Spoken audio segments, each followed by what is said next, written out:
এগুলো সব ধোঁকা, সব ধোঁকা। বন্ধুরা ধোঁকা, স্ত্রী ধোঁকা, এগুলো সব ধোঁকা। সব ওই রাত্রে খানা খাবে, আপনারে দাফন করে আসে, আরো বেশি খাইব মানুষের ঘরের থেকে যাইতে আইনা ভাত খাওয়ায়। আও সারাদিন কাঁদছেন আমনে, শরীর দুর্বল হয়ে যাব খানা না খাইলে। ভাত খা, খানা বন্ধ না।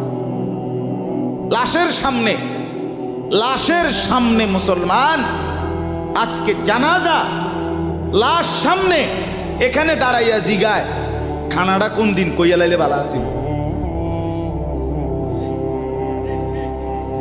কি আহা আহা, মানুষ কার জন্য শিক্ষালেন? এই মানুষগুলো তারা আজকে জিগায় খানাটা কোন দিন